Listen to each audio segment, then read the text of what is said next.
Hey everybody, welcome to the Player's Take, episode 40. I'm your host, Justin DeSimone, joined by my co-host, Call of Duty's biggest fan, Montrell Rice. How's it going, man? I'm not Call of Duty's biggest fan. I'm their only fan. You've been talking about it for... Only I can save them from their fans. Yeah. Yeah, because their fans hate their games, man. It's really bad. Isn't this game good though? People are saying the reception, the reception's been good. So it's the reception from like old time Call of Duty fans and from people who really don't play the game like that, who are returning. Yeah. A lot of people who play like Advanced Warfare and other things like that, they fucking hate this game. Interesting. So it's like old versus new. Yeah, I explain more once we get really into it. All right. Yeah. For those of you who haven't listened before, The Player's Take is our weekly show where we talk about video games, video game news, and other topics pertaining to video games. We post 6 a.m. Central Time on Fridays on iTunes, Spotify, Stitcher, Google Podcasts, and your favorite podcast app of choice.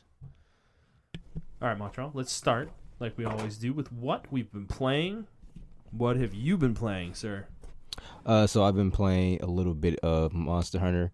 I was playing it all the way up until Friday, and then you abandoned me. I didn't abandon you. You left me on the side of the road to fend for myself with no food, no water. I had to move into my new place, which I did. Ugh. So I did do that, and yeah, I took a whole bunch of games back. I took like Anthem back. I took Horizon back. And just a whole bunch of games, Overwatch and all that shit like that. I took all those games back. And when I did that, I had more than enough money, I thought, store credit. So I bought Call of Duty and the subscription for Game Informer. Oh, I hate you. Jesus Christ. And it was 67 cents at the end of the day. So I bought it. Nice. Yeah, so I've been playing Call of Duty, and I have a lot of positive shit to say about this game. First of all, I'm very surprised. This game is not the same as other games, other Call of Duty games. Yeah. I know you were like ragging on it, like, oh, it's the same, blah blah blah blah blah. No, it's not. I'm gonna say that every year. And I say stop annualizing Call of Duty. I say it every year too. I'm with you on that. But this time they actually tried, and they tried to change it. Yeah. The guns feel first is the sound design in the game. The guns feel more meatier. They revamped the sound like for real. It's really good. It sounds like I'm playing Battlefield. Honestly, how loud the guns hit and everything of that nature. That's pretty much honestly I can compare it to. It's like they took the old people from Battlefield and made this game, because that's how I feel when I play this game. It's really slow, methodical. That's actually what a lot of people in the subreddit are mad about. Yeah. They're upset that, that the game is slow paced. A lot of people are camping because the maps are kind of like designed that way. The maps are kind of designed in the CSGO type of way. Yeah. Like, that's how I feel like when I'm playing this game. It reminds me of like Rainbow Six, CSGO, and Call of Duty had a throughway, and this was the baby.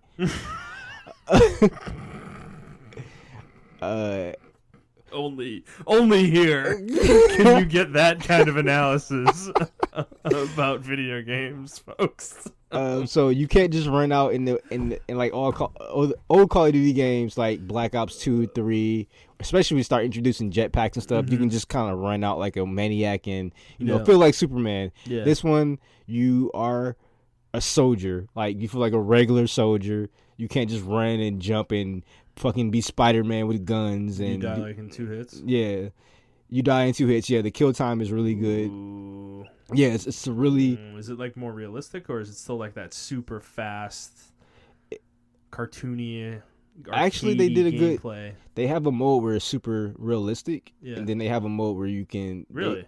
Yeah. Oh, interesting. So you like move more slowly and... Yeah. Like you have to be more slow. Your UAV, your HUD is completely gone. And you don't use your guns like... You have like... Is gun handling as fast as it usually is, or is it like slowed down too? It's kind of slowed down. Okay. Yeah. Everything, even about, on the regular... reload speeds, are they like...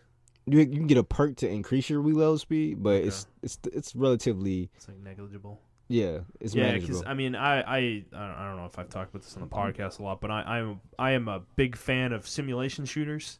I don't really like... This is a good mix. Okay. I would say this is a good mix. it's like the developers are playing. You ever played that game called Tarkov? Yeah, Escape from Tarkov. Yeah, I've heard about it, and it's like hyper realistic. Yeah, so it's like they took tips from that game and tips from Battlefield and tips from like the older Call of Duty. Yeah, and Arma. Oh, that's a really good comparison too. Yeah. Another thing that's very surprising is the campaign. Like, I was really invested in the campaign. There's been some controversy over the campaign because the campaign actually features missions that happen in real life, but they put a spin on it. So it's almost like you know how Law and Order takes, you know, cases out of the headlines and then put their own spin on it. Yeah. This is basically what they did with each mission. So there's one mission where you're like literally fighting an embassy got raided, you know, like in Benghazi. Like that's exactly like it's pretty much what you're doing in that mission. Like a kid gets shot and shit. Like this game is like really going there. It's pushing the limits. Interesting. And on another interesting tidbit, like so what happened in the game, this is a quick overview of the game, I'm not spoiling anything. A fictional country called Urgistan, they had terrorists there, and the terrorists did something to Russia. Like they killed a lot of Russian citizens and stuff like that in the terrorist plot. So Russia invaded as a retaliation. So a lot of people were pointing out like that's actually what happened with us, how Iran we invaded Iraq due to the 9/11 thing. Yeah. So they had one person mention the highway of death, which actually was when in the game people were escaping, and this one highway, and the Russians bombed the refugees while they were escaping. That actually happened, but it was flipped. The U.S. did that to Iraq, and people were escaping from this one highway in Iraq, and the U.S. did that. So they were trying. A lot of people were trying to spin it, saying like, "Oh, you know, you're just trying to put this on the Russian people. Like you're not trying to say these are like America's war crimes." But it was actually, to me, the game was trying to tell you like, yeah, if you think this is horrible, look up the actual shit that, you know, the U.S. military did and stuff like that. So I think that's what the message of the game was. Because when I'm playing the campaign, I don't know if I said it to you or I was talking to one of our coworkers. The game really, like, compared to other games, this game doesn't glorify war. It shows you the ugly truth behind it. Yeah. There's one mission where you actually play as, like, a little kid when their village gets fucking raided by the Russians, and you're getting carried by your father, and you have to kill a Russian soldier with a screwdriver and shit like that. Yeah. Like, because your father gets killed by a Russian soldier and stuff like that. So you see, like, people holding their children getting shot and shit like that. Like, it shows you all this, like, the ugly truth behind war and stuff like that. Even though there was like a good guy, bad guy scenario, it was the lines were kind of blurred in a sense. Yeah. So the campaign, it was only 16 hours long, or maybe 8. I'll give it 10 to 16 hours long. But it's really good. It's really short, and it gets straight to the point, and they have some memorable characters. They brought a character back called Captain Price, who was in like his lineage is throughout the whole Call of Duty game. So Call of Duty 2, he's in that game. Yeah. And even though it's World War II, it's Captain Price.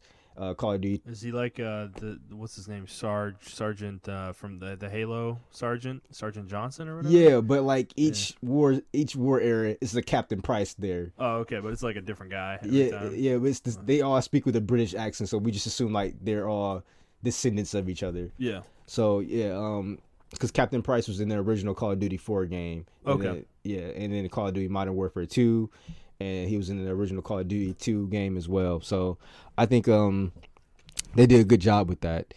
And yeah, I mean, I've been reading the subreddit, and people were like very upset that this game is very slow. They want the high paced Twitch, Mountain Dew fueled Doritos, you know, Cheeto, you know, Cheeto finger. Yeah, gameplay. Dude Bro ish Call of Duty, and they're like, I usually. This Reddit post I read is like the epiphany of what I think a Call of Duty player is, right? Oh no. Or what you would think a Call of Duty player is. Just go for it, man. Just go for it. So the post was like, man, I usually play Call of Duty right before I go to the gym so I can get pumped, but I can't do it with this Call of Duty. Like, that's how I read it. Oh no. I was just like, no. I was like, what? I don't know if it was a joke post, but he was like dead ass serious. Yeah. I was. Did he post a picture of himself too? Like, I wish he did. pumping iron. Like, we need a montage video of this guy, like the dude bro Call of Duty meme, where he like plays COD, he like destroys some noobs really quickly. He's like 30-0, and then he goes to the gym and he's just like, yeah, like pushing it. Yeah, 15 like, kill streak. Yeah, man, 30 kill streak, baby. Yeah, drop the airstrike.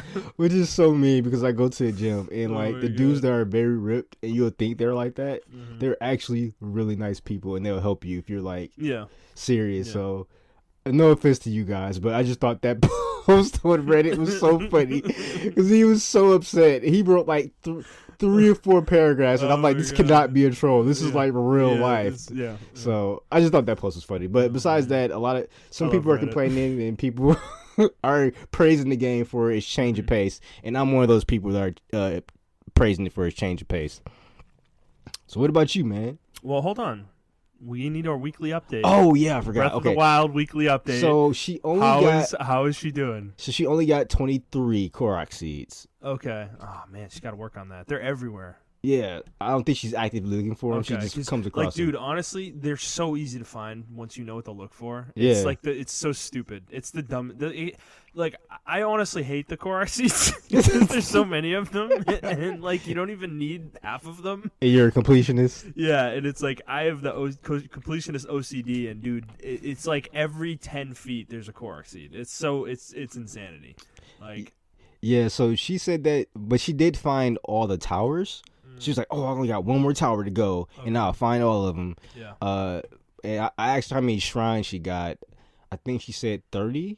Okay. So, she's playing the way I played the first time, where she kind of like rushed through the zones and like, went and got all the towers real quick. Yeah, because she said she doesn't like. She wants the whole map to be available to her. Okay. Which I found out that I didn't like that, so I'd be interested to see the progression with that. Yeah, so she did that because she'll go. I think she'll join an area, try to get as many shrines she could before she wants to go to the next area and explore. Okay. But yeah, I see the way she plays. She plays very, like, she's more stealthy with it. Like, she uses her bow and arrow a lot, and then she'll use her melee weapons to finish off any like stragglers. Yeah, I do the same thing. Yeah, so it's very interesting to see the different play styles. I always open with a headshot, kill something instantly with a bow. And then you kill everything else. But. Yeah, she's really good with the gyro. She uses the gyro thing. Dude, it's pretty good actually. Yeah. I was like, Nintendo's that stuff with Nintendo's like so dumb because it's always so it's such like a meme basically, but they do a good job with it though, like in reality. Yeah. So yeah. Well, okay. Well, how many Divine Beasts? I think she got 2 or 3. 2? Okay. So, okay. Does she feel like she's getting near the end? Like, does she want to finish it soon? Or is it one of those things where she's, like, still just scratching the surface? I think she's just playing at her own pace. I don't know if she wants to finish it or not. Okay. Yeah, I think she just enjoys the game. She's just playing at her own pace. And then she beats it, Okay. Yeah. Fair enough. All right. Well, I've been playing Fire Emblem Three Houses still.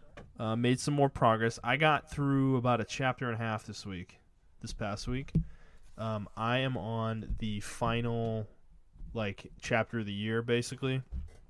And I'm getting excited because this is where the game deviates now, and I'm getting to like I'm gonna be doing new content for me basically after I get through this chapter. So I'm excited to keep playing. It's just one of those things that I just kind of play when I have a minute, It's like I'm not really playing for extended sessions, but still going through it. So more Monster Hunter World Iceborne as well for me. As I said, Montrell abandoned me on Friday. I did not abandon you. I haven't played with him for half a week, so but no, I've been mostly finishing my optionals, and which I did on Sunday, I think, and now I'm farming stuff for gear mostly, which I started doing last night. I'm trying to get my handicraft charm upgraded, so I'm doing all the optionals in low and high rank because that is required to upgrade your handicraft charm to level 3. which is crazy. Fortunately, old past me actually did current me a favor, and I did most of them actually. So I was a lot further along than I thought when I was playing before. But I'm still enjoying the game a lot. I will say the grind is starting to get a little real. Wait, with Monster Hunter? Yeah, with Monster Hunter. Yeah, I can see that. I can see that. Yeah, I mean, are you feeling the same way? I really just want to. I feel like I'm missing a lot. Like I don't. Yeah. I Me feel like too. I feel like I hit a wall, but it's not like a wall that's. I can scale the wall. It's just like I'm stuck in this. It's a progress wall. Yeah, I'm in the same wall right now because I'm just trying to farm materials to make gear, and that's the wall. I need to get over that hump in order to start doing the guiding lands and tempered hunts and all that stuff. And that's kind of like where I'm at right now. So it's like I'm kind of in the doldrums of things right now because I'm not fighting mastering stuff at the moment because I'm trying to go through and get the high rank shit I need for some of the charms and stuff. Yeah. And it's just like kind of mindless and boring and not super engaging. So I guess that's the place I'm at right now. So I'm excited to keep going though. Like I want to keep playing and fight the high end monsters and stuff, and really start doing tempered investigations and hunts. Yeah. So I don't know. I don't have much else to say about it. I guess this week. That's really all I'm playing at the moment. I got Luigi's Mansion coming out in a couple days. I don't know if I'm going to get it immediately. I think I'm going to get it this weekend. So, but I will be playing that once I get it as well, more than likely. Actually, before we move on, there was one thing I was trying to remember about what I wanted to say about Monster Hunter World, and I remember it now.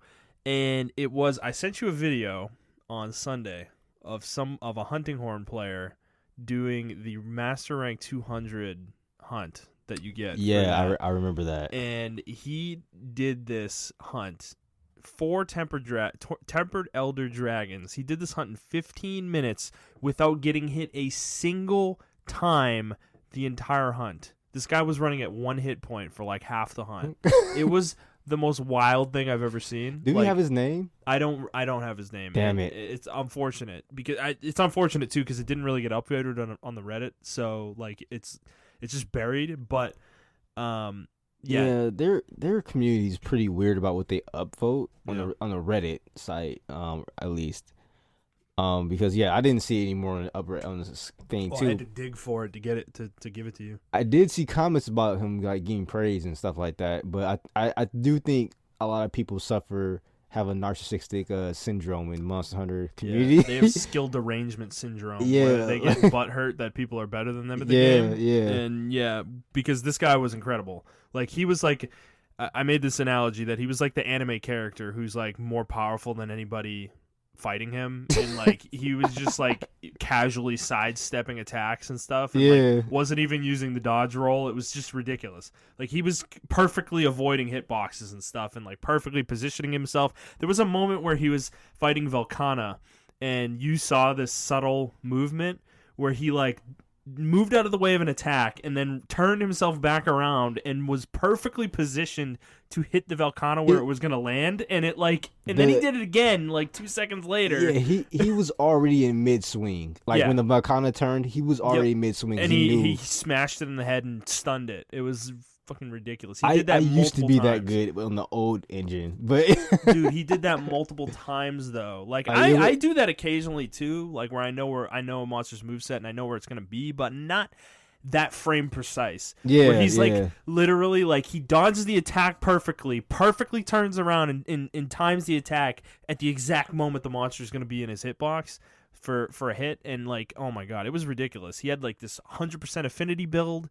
It was nuts. It was like one of the most crazy things I've seen, and it got me in this headspace of like realizing that I kind of suck at this game right now. Well, I think that's why a lot of people don't like to watch those videos. But I look at it as like inspiration. Exactly. I've taken it as that because I started paying attention to the way I'm playing, and dude, I am playing like I realize I'm just playing like shit. I'm not really dodging well. I'm kind of just powering through monsters. Like I'm not like actually playing well against them, and I started to like try to play well, and it's like I was getting my ass handed to me by a Black Diablos. that I was fighting solo, and it actually carded me 3 times once, and I like failed the hunt, and I was like, this was like the peak of me like being terrible, like playing like garbage. This was like right after I played that or watched that video. So then I fought that hunt again, and this time I really tried to focus on dodging and like not actually attacking and taking windows, and I still carded twice, but I felt like by the end of it I was really starting to like get the patterns down again, you know. And it was I'm like doing that now where I'm like really like being more deliberate with my movement again.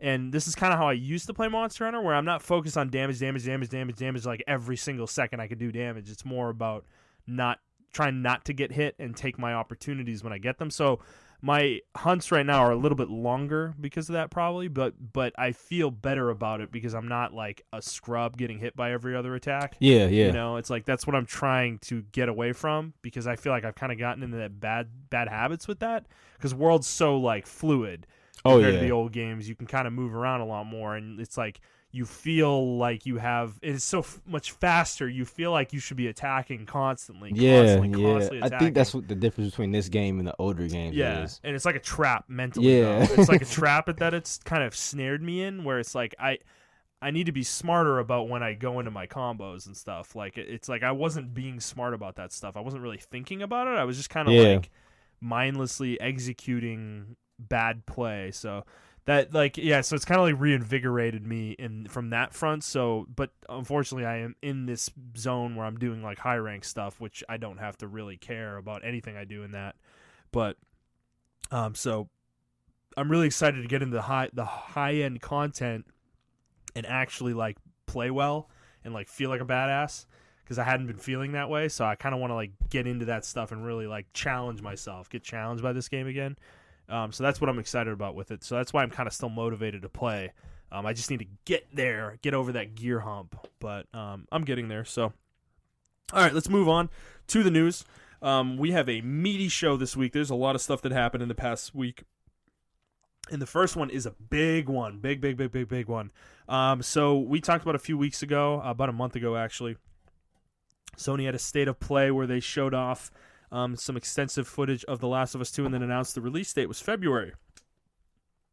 Well, that is no longer the case. The game has been delayed until May 29th, 2020, and this was announced on PlayStation blog. So I'm going to read the letter Neil Druckmann, the blog post that Neil Druckmann, who is the director of The Last of Us Part 2, put on the PlayStation blog. So I quote, "To our fans, let me cut to the chase and get the news out of the way. The Last of Us Part 2 has a new release date of May 29th, 2020. I know, it was just about a month ago when we had our big blowout for the game, letting media play over 2 hours of it, along with debuting our new story trailer and revealing the release date. The positive response we saw from our community was overwhelming. You can feel the energy among the team members. After working on something for so many years, it's invigorating to get a glimpse of validation for all the hard work. However, it was during the last few weeks, as we were closing out sections of the game, that we realized we simply didn't have enough time to bring the entire game up to a level of polish we would call Naughty Dog quality. At this point, we were faced with two options: compromise parts of the game or get more time. We went with the latter, and this new release date allows us to finish everything to our level of satisfaction while also reducing stress on the team. While we're relieved that we don't have to compromise our vision, we're disappointed that we weren't able to avoid this exact situation. We wish we could have foreseen the amount of polish we needed, but the size and scope of this game got the better of us. We hate disappointing our fans, and for that we're sorry. We hope you understand that this additional time ensures that The Last of Us Part 2 lives up to our collective ambition as well as our commitment to the highest level of quality. We know the extra few months will add to what may already be an excruciating wait for all of us. We are grateful for your patience and continued support. Come next May, you will finally rejoin Ellie in The Last of Us Part 2." End quote. So this was weird. I don't buy it. I'm sorry. I just don't buy it. The timing is completely hilarious because they just announced the release date a month ago. But we were literally talking about this last week, that releasing this game the same month you're going to reveal PS5 doesn't really make sense. And I don't know. I'm kind of conspiracy theorying it a little bit, I feel like, but part of me feels like this may be a kill two birds with one stone thing where Naughty Dog actually wants more time, and Sony's like, well, we're going to announce the console in February anyways. Maybe we shouldn't have your game come out that same month, so here you go. Here's 3 more months. I don't know. That's kind of my feeling on it right now, because I actually believe what he's saying. I believe they needed more time and they wanted more time, because this happened with the first game too. Very close to launch, they actually delayed it like 3 months for polish purposes, and they claim that was like the most important thing they could have done. Like it made the game what it was, So, what are your feelings on this? I think it's all for. Yeah, I just think it's all for the for PS5. I don't really think there's a delay. They've been working on this game a lot, and I feel like it's actually ready. But I feel like for PS5, the release is going to be, or not the release, but the announcement is going to, the reveal is going to be for in March sometime, and I feel like they want to push it back, which is kind of weird because I feel like they should do it before that gets released. Release the game before they announce it. I mean, it didn't matter with the first game because the same thing, the cadence is exactly the same as last time. Like PS4 was announced in February, the year that The Last of Us came out in June. So it's the same cadence, and it didn't matter for The Last of Us Part 1. So. Yeah, I mean, it just, I don't know. Naughty Dog is really weird in how they do things, so I kind of just stay back away from it for a while. I mean, no matter what, whether they needed this or not, I think this is going to make this game better, regardless of whether they actually needed the time. I don't think they're going to do anything with it. I honestly don't. Come on, what do you think they're just going to sit on the game for 3 months? There's no way, dude. Yeah, I think they will use this time to squash bugs. They will use it. They may not add any content or any features necessarily, but there will be what they're saying, polishing. They're going to polish this game to a fine sheen at this point now. Okay, we'll see. I mean, what do you think they're gonna do? They're gonna give everyone 2 months off? Come on, bro. They're not doing that. Yeah, they are. I think they will. Like for a mental awareness or a mental health thing. No. They're gonna work on that multiplayer thing at the very worst. Nah, I honestly just think this is just an excuse. You're crazy. I'm not crazy. I do, man. I think you are. You got your tinfoil hat on, man. I'm not. It's not a tinfoil hat. I think that Sony just. It's just, Sony really just did this. They're like, yo, delay the game. And they're like, okay. And they did it. No development studio is going to say no to more time to develop a game. No development studio is ever going to say no to more time. And I'm not blaming them for it. I just don't think Naughty Dog is going to do anything at the time. Also, dude, the other reason what can you do in 2 months? You can polish bugs. You can get rid of bugs. Dude, every game has a laundry list of bugs that is like endless. Before it comes out, there's no exception to that rule. Like every game is like that. Even the games we think aren't buggy, they have bugs. It's just that we don't see them, or they're so minor that nobody cares. So I don't know. And also the reason I'm 50-50 on this is because I don't believe Sony's smart enough to even put those two things together. The fact that they were going to announce the new console like around this game's release, I don't buy it. I don't think they give a shit. Like, dude, Medieval came out last week, and there was fucking no press for that game. And that's one of their games. That's like their IP, So I don't think they give a shit. I don't even think I don't think they think anything through. The only thing I think is that I actually believe that Naughty Dog really did need more time, and they asked for it, and they got it. I think that's probably actually what happened. Like, this statement, I don't know, it kind of rings true to me. As much as we're kind of conspiracy theorying about the console reveal and all that, As much as I'm conspiracy theorying, because you're. I mean, I am too. That was my initial thought process when this came out. But I mean, the more I've thought about it, the more I'm like, I just don't think Sony's that competent. So, I don't. You're over there slobbing them up, man. What are you talking about, slobbing them up? I am literally talking shit about them right now. No, man. Saying that I think their people aren't competent enough. To put the connection together. I'm talking about Naughty Dog. Naughty Dog's not going to do anything with this time. I honestly don't think they're going to. I think that's like ridiculous. I can't even believe you're saying that. Like, that's completely absurd to me. Any studio is going to use that time, like for whatever it is, polishing, adding another area. Like, I don't like you could add a small combat section probably in a couple months. No, I don't think so. I honestly don't think so. I mean, that's just me being negative, Nancy, but. Hey man, it is what it is. What if it's just bug squashing? Okay, I can do that. But that's all I'm saying. That's what I think is they're using the time for. But if they do bug squashing, they need to. The game needs to be not have any bugs, like or little to none. I mean, I don't think it will. Little to no bugs. I expect it not to. The first one didn't really have any bugs. Well, Ellie was running through enemies.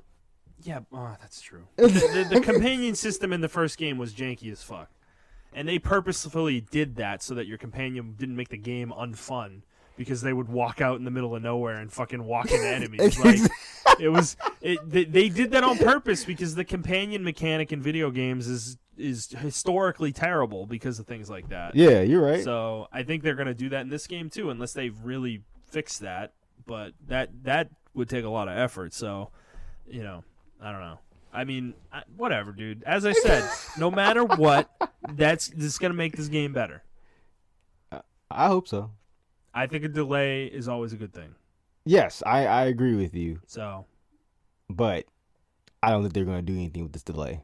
It's just not enough time. If it was 6 months, dude, you're lucky nobody listens to us. Naughty Dog would fucking eviscerate you. I hope people listen seriously, to it. You would get destroyed. You would get destroyed if we were popular. I hope this episode goes fucking viral. I hope it does and too. People listen to it. I hope it does too. Flood and my I'm Twitter. Gonna be the one that people point to and be like, "Hey man, he's giving Naughty Dog a lot of credit. This Montrell guy, he doesn't know what the fuck he's talking about. They're not doing anything with the time." I trap for the Hokage. Neil Druckmann would fucking destroy you. My Twitter is I trap for the Hokage. That's with the number 4, not the letter, not the destroy letters. You. I'm telling you, all right, dude. and we can debate it out, man. Man, I'm gonna at him and be like, "Look, my podcast co-host says you're not gonna do anything with the delay time. Can you please set him straight?" They're not gonna do anything. Can you set him straight, please? It's not that they're not gonna. I don't think they have enough time to do anything. It's fucking great. I mean, you can squash bugs. They do that every week when a game comes out. I just don't think they're gonna have enough time to do anything. If it was like 6 months, then I'm like, okay, yeah, that's a lot of time. You're dying on a hill that doesn't make any sense.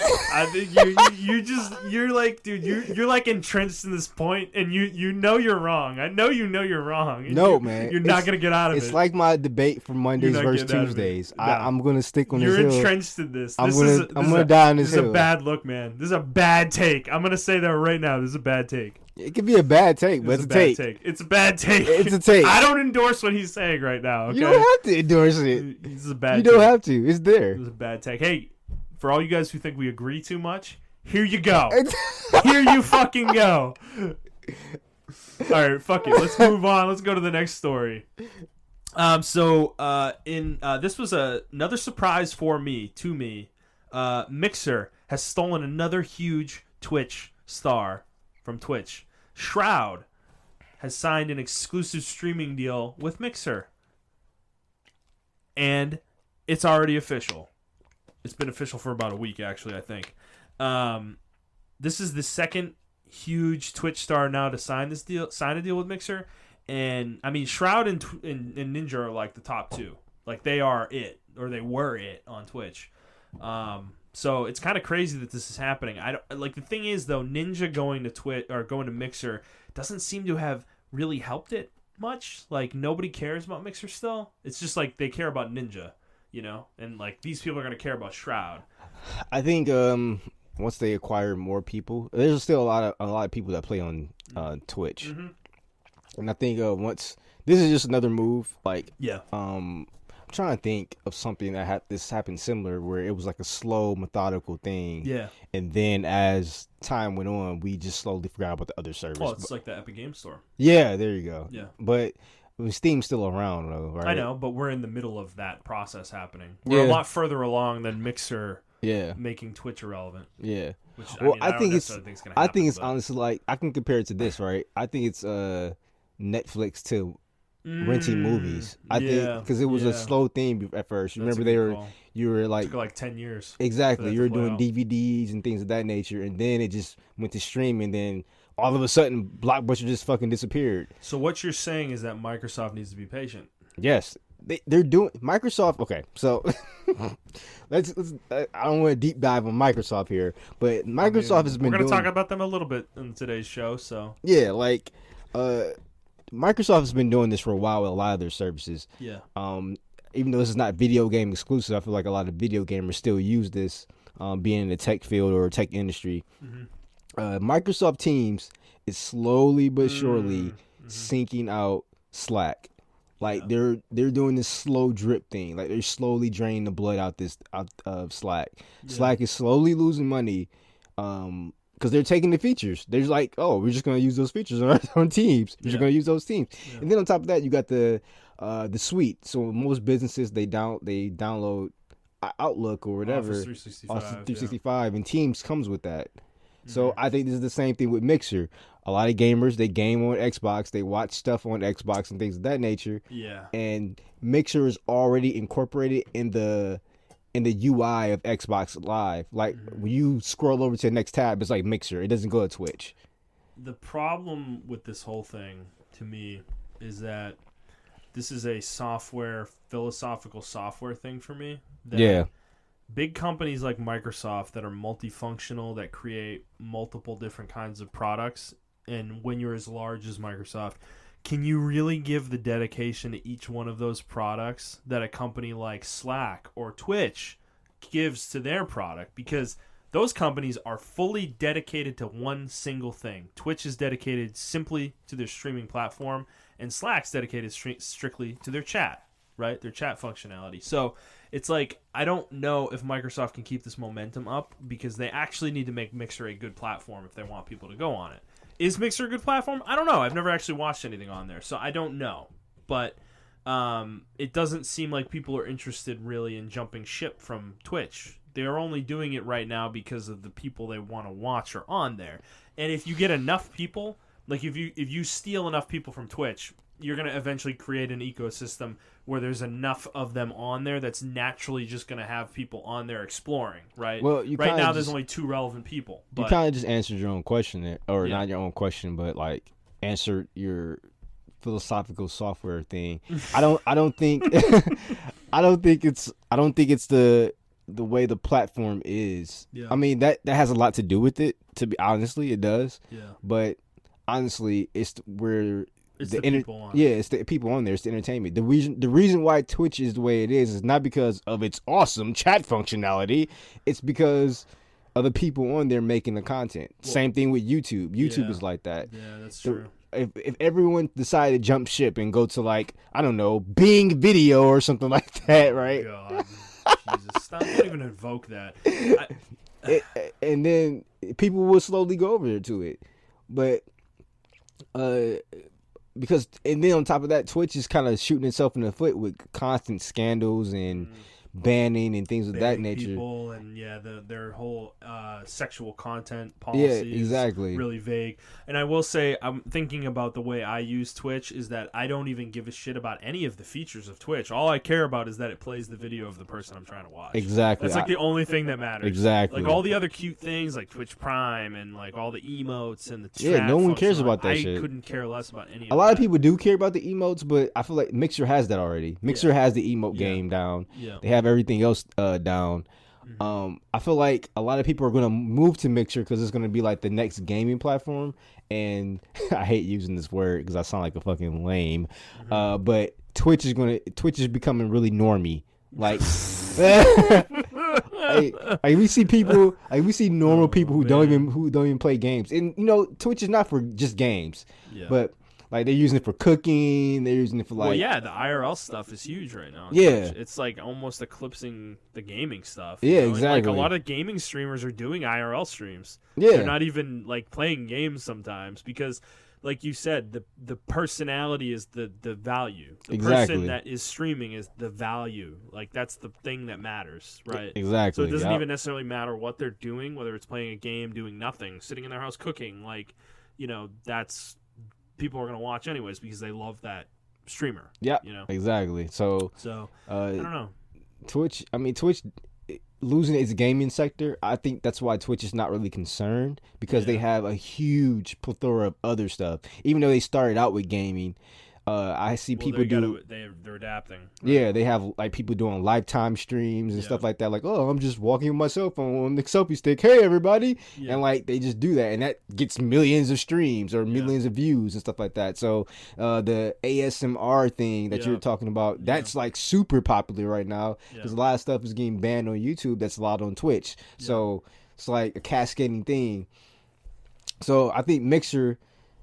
is going to be the next gaming platform, like pure gaming, and then it's going to evolve into what Twitch used to be, and it's going to slowly eclipse Twitch. It's interesting. I don't know, yeah, because there's a lot of stuff going on right now too. Like YouTube's been in, I feel like it's been like 5 years of YouTube fucking up and pissing everybody off. And the only problem with YouTube is that there is no competitor for people to jump Exactly, to. yeah. That's the problem, is somebody needs to come up with a platform to take eat YouTube's lunch, because YouTube kind of sucks. Yeah. I hate it. I don't even like it anymore as a platform. Oh, yeah. I was just, bro, I went down memory lane. I watched a lot of old videos at the last week's episode about, like, Juggernaut bitch and those same people did. The Juggernaut bitch. And those same people did like the Power Rangers ones. Yeah. And then it was just like ones. Yeah, and the Naruto ones. Yeah. And it was just a lot of random stuff, like YouTube poop stuff out there. Mm-hmm. That's what they call it now. But like it was just a lot of random stuff on there that made the site very genuine and great. It wasn't all this, I don't know, like curated content. Yeah, like things that are specific to you. Yes, like, all the time. And I will say the interface too has just gotten really bad. I don't like navigating it sucks. You can't even find those type of videos anymore. Yeah. Like they have it so curated for like popular stuff and popular channels. Yeah, dude, I couldn't find the official Juggernaut bitch video. Yeah. Like you can't find small channels on there anymore. That platform is not for small channels anymore. Yeah, and it sucks. Yeah, and that's how it started. Yeah, and I feel like Twitch is slowly moving towards that, but Mixer right now, I can find like a 500 stream person, and I'm like, oh man, this person's pretty cool. They have a pretty cool stream. I can watch them. Yeah. Whereas Twitch is moving towards that YouTube platform where they're like showing all their big celebrity ones, and then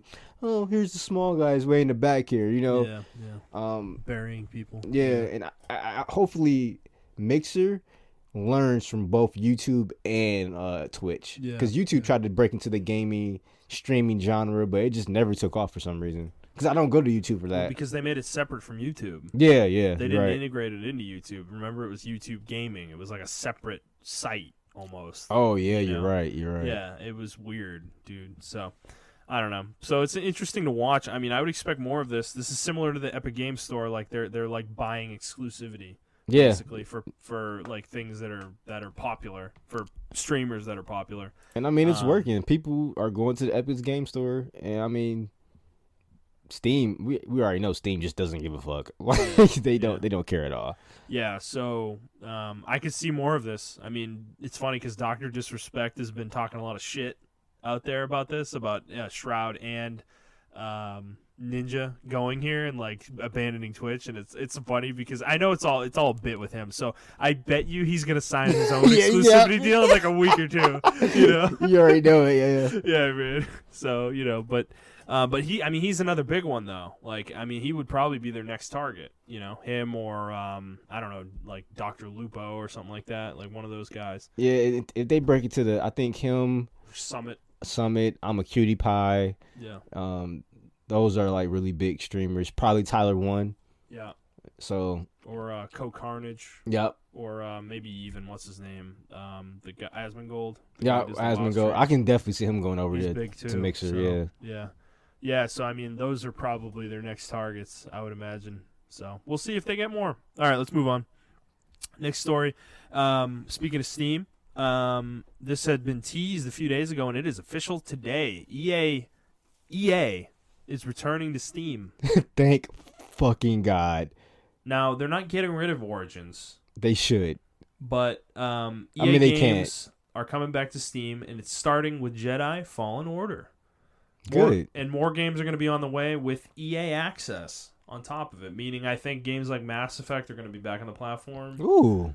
Some of those BioWare games, which would be fun because, I want to play Mass Effect, but I just don't want to download the Origins. Well, I don't want to do that, and I also don't want to play it on PlayStation. Like, I kind of want to play it on PC because it runs like shit on PlayStation, dude. Yeah, it's horrible. Like the load times in Mass Effect 1 on PS3 are terrible, and Mass Effect 2 are horrendous. So I kind of just want to play it on PC. Play them on PC. That's the reason I haven't been playing them. The thing about PC is, though, they haven't updated to where you can play with controller. You got to play with mouse and keyboard. Yeah, which, I mean, they're shooters. That's fine. Yeah. I don't necessarily mind that too much.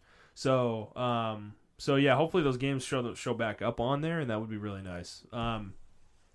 and it's also going to be the first gaming subscription service available on Steam of all of them. So, I mean, I imagine Ubisoft will be on there at some point, and some of the other ones that have shown up. But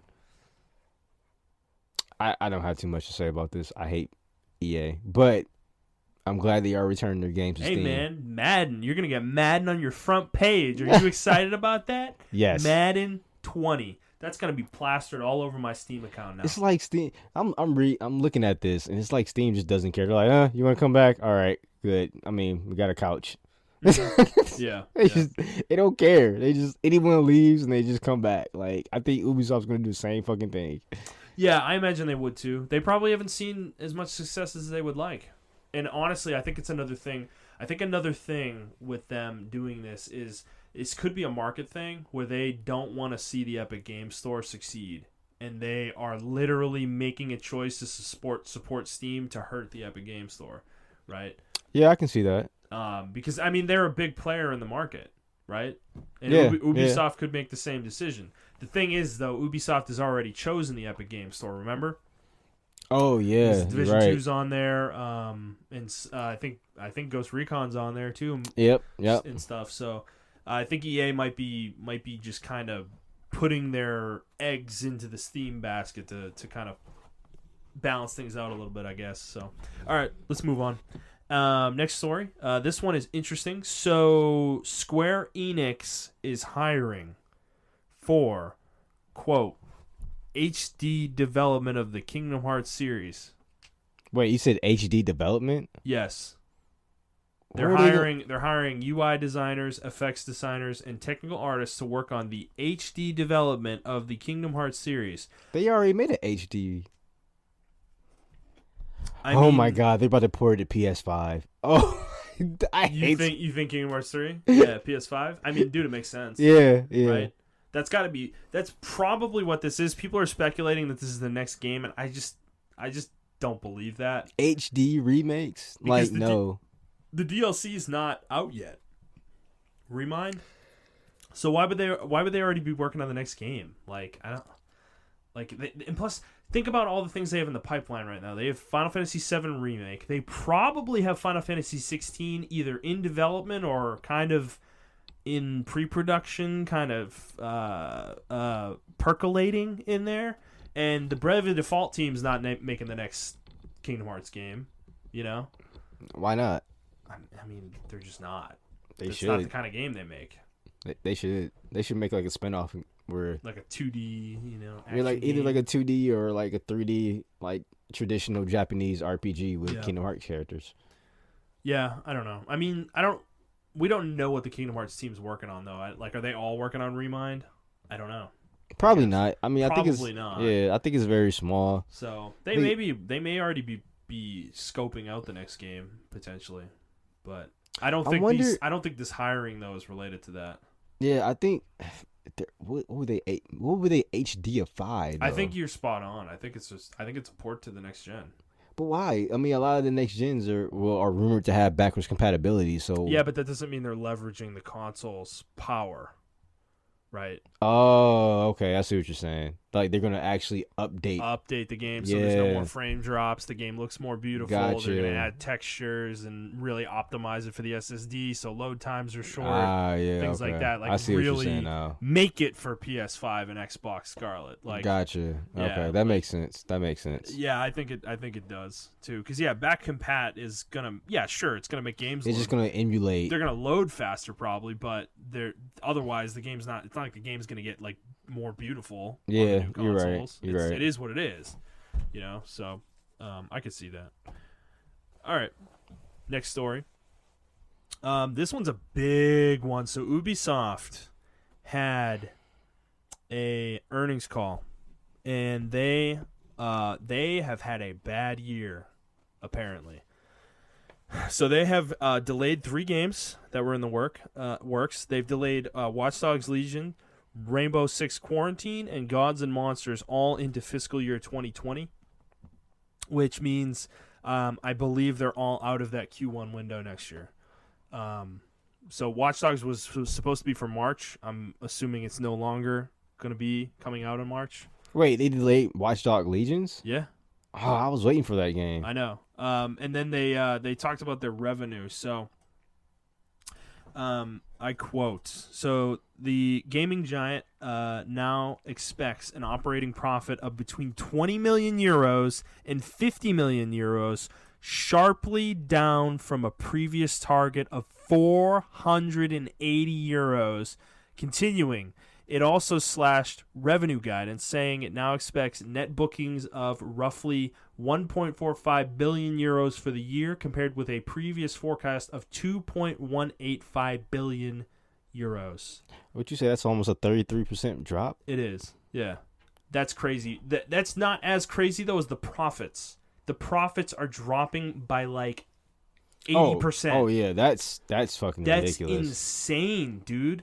Like, I think people they're doing it the wrong company, but their stock price fell 20%. I think people are tired of microtransactions, and the investors are getting a hold of this now. Well, Breakpoint was a disaster. Oh yeah, from what I can tell, like that game was laden with microtransactions. People hate it. Yep. I'm not seeing any positive buzz. And it was just buggy. It was a buggy fucking mess. Yeah. A buggy fucking mess. Yeah, and like the game is severely underperforming. I think that it's a huge disappointment for them. Might even be a game like that they're losing money on straight up. Like it's like not even going to make its money back for what they put into it. They said the Division 2 is also to a lesser extent disappointing for them. Like it wasn't selling as much. I don't think they didn't give exact sales numbers for the game. But well, I can just speak from experience. The reason why that game's not selling. Yeah. Both me and you left the game we were excited for the game, and we left it within a month. So I'm assuming the player base is just as the same. Yeah. Well, the other thing is, remember pre-launch, they said that the game's DLC for the first year was going to be free. Yeah. They quickly turned on that. There's like actually a year one pass now, like season pass. Really? I think so. One of the people we work with has said that numerous times, that you have to pay money for like $50 to be able to access the new content in the game. And if that's true, that's fucking bullshit, which means that the game probably didn't sell that well and they're trying to recoup money using DLC. Well, yeah, they had that shitty shop in there, and they had the loot boxes in there, and I mean, those went under the radar, but they had them in there. Yeah. I mean, I don't know what to say about Ubisoft, man. Like, I thought they were on the right track. The thing about Ubisoft is they stick with their games, but I mean, they're losing money now, so they can't just do another Rainbow Six now. You know, they can't. Even though I did see an article out there about them trying to revamp and redo Ghost Recon to make it more better and more fleshed out than it was before, but I feel like the damage has already been done. You talking about Breakpoint? Yeah. I mean, they've already screwed it over, dude. Like, I mean, yes, they're one of these companies that sticks to their games and really tries to make them better. Yeah. And they've succeeded. Like Rainbow Six Siege is like huge. Yeah, it's like that game flopped when it came out. Yeah, it was a disaster when it came out. So they have the capability to turn it around, but I think Breakpoint's one of those ones that I don't think they're going to be able to. I mean, I read an article saying that they are trying to get it back up and running, but like you said, like I just don't see it in the formidable future. Like I'm sorry. Yeah. Like I don't know. They if they had as much ambition during the development of the game as they do after the game's release, I feel like their games would be perfect. Yeah. Well, they have a consistent they're consistent with it, dude. Like they don't do a very good job of taking feedback and putting it into the next game, you know? Like they do it after the game's out, like you're saying. It's just not a good approach, because then they end up having bad launches all the time. Like the only game I can think of recently that they really knocked it out of the park was like Assassin's Creed Odyssey last year. Yeah, you know? That's like the one example of a game that they launched and that game was just lauded for the most part, besides the microtransactions. You know, people were in love with that game. You ever seen that meme where it's like that old dude comes out of nowhere with the skateboard? And he's supposed to be undercover. Yeah. And he's like, hello, my fellow students. How do you do? Like trying to be like undercover in high school. Like that's how I feel about Ubisoft. I feel like Ubisoft is the one trying to be cool with the times and all that stuff, but they just never succeed because they're like old as fuck in the back of their minds. Like every time I watch their E3 conference, I'm like, you guys don't get gamers at all. Well, they're a company. I have a severe dislike for Ubisoft. Honestly, that stems from a specific franchise they purchased a long time ago. Here's Might and Magic. That the company that initially owned that franchise went under in like 2005, 2006, and they bought the franchise a year or two after that. And at the time, I remember being excited, but dude, like all the games that they've released in that franchise have been fucking trash, and they've gotten worse, progressively worse, to the point that they've just ruined the franchise. You know, it's like one of my favorite PC franchises of all time, and it's just like in Ubisoft's hands, they've done nothing with it, and they've just ruined it. It's like garbage. Yeah. It's a piece of garbage. So I don't trust this company at all to make good games, period. I don't. I never have, and like because of that, and they don't really prove me wrong. Like Odyssey is the only example of a game of theirs that I've played in the last, like, God, I'll even go as far back as to say 10 years that I thought was actually a good game. Yeah. The last game I played from them besides Odyssey was Division. Division, yeah, right. Obviously the Division. But like actual Watch Dogs? Did you play Watch Dogs? I didn't play Watch Dogs 2. Okay. I played Watch Dogs 1 though, and I fucking hated it. Yeah. And the one I gave praise to though was Black Flag, Assassin's Creed Black Flag. I really like that game. Yeah. But yeah, all their other games were like mediocre for me. It was like a 5 or a 6 for me. Yeah. That's where I'm at with most of the games too. Yeah. You know, so I don't know. This doesn't surprise me, but they're just a really mediocre company. Yeah, dude, they're so reliant on the Tom Clancy IP. Yeah. Too. That's like one of their big problems is they need to get away from that. You know? Yeah, they need more adventure. Like they do. They need more imagination. They need more creativity. Yeah, a lot of their stuff is tied to realism. They try to stick on that. They try to stay on that hill and die on it. Mm-hmm. But like, yeah, they need to get more mythical or whatever the fuck. They need just more. Like sometimes when I was playing Division, like I was like, man, it would be cool if a monster just jumped out and fucking attacked me right now. Yeah. Nope. Yeah. Just another thug. So I don't know. Yeah. All right, let's move on. This next story, we're going to talk about Xbox. So y'all wanted to hate me. Microsoft is bringing back Xbox All Access, which is a program that they had a little while ago, like a year ago, that allowed you to buy a console either directly from them or one of their partners and pay in installments, monthly installments over a 24-month period in order to pay your console off over small little micropayments, basically. Yeah, yeah. The original pricing for it was $34.99 per month for 24 months, which translates to $840 over the course of 24 months for your console. The new version, much better pricing, is $19.99 a month for 24 months, which is only $480. Okay. And you get an Xbox One console. So you either get an X, an S all digital, one of the bundles, the Forza Horizon bundle, or and potentially one of their game bundles. You get Xbox Game Pass Ultimate for 24 months, which includes Xbox Live Gold and Xbox Game Pass on Xbox One and PC. And then you have the option now to upgrade to Project Scarlet in holiday 2020. Now, in order to do the upgrade for Project Scarlet, you either need to buy an Xbox One X, which requires you to get 12 payments in a row.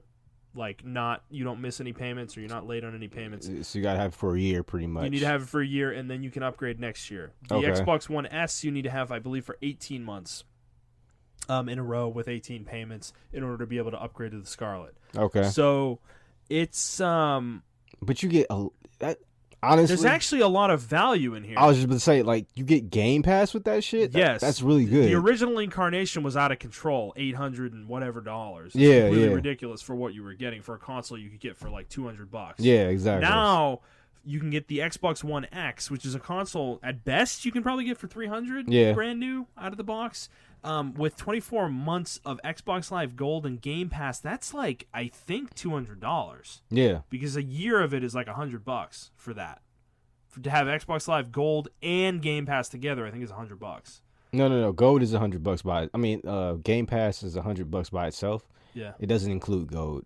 They have a combination membership now. Oh, they do? Combined. Okay. Yeah, that I think is like 100 to 120 or something like that. So 2 years of that though, that's like a $200 to $250 value right there. Yeah. So that's, I mean, now we're up to $550 if you're including an Xbox One X. Then you get to upgrade to Project Scarlet. Now, what does that mean? Does your time restart and you have to start with 24 months again? Yeah. Payments, or are you just completing your 24-month 24-month payments, and you get to keep the Scarlet afterwards? I would look at it like a phone upgrade. How you Yeah. upgrade your phone, so you got to pay for that upgrade. Well, you also have to turn in the console that you purchased too to get the upgrade. So you don't get to keep that console. So if you get the X and you upgrade to Scarlet next year, your original X that you get through this, you have to turn into them. Yeah, you got to do that with phones too. You do? Yeah. Okay. So that makes sense to me, and I actually think this is a really good deal. Like, I don't see any problem with it. I actually imagine other console makers doing this now.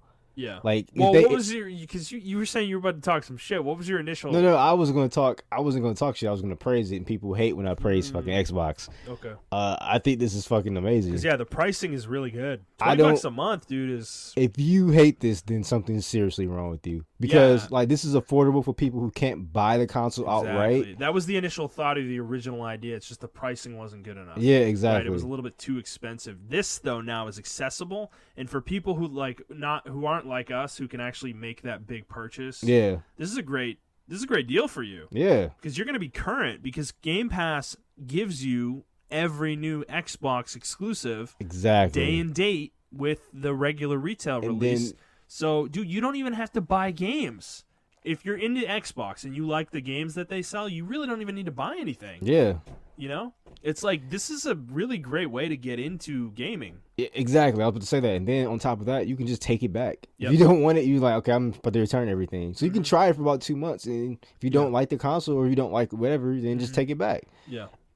I think there's no excuse now. Like, there's no excuse now to get into gaming unless you just don't like it, because this is super accessible for people. Yeah. And Yeah. I'm really thinking about like I don't want to say like poor people, like underprivileged, because I'm poor. So like underprivileged people who can't afford games and stuff like that, they can. Well, people on a tighter budget. than Yeah, you, yeah. People on tighter budgets, kids or yeah, whatever. What have and you.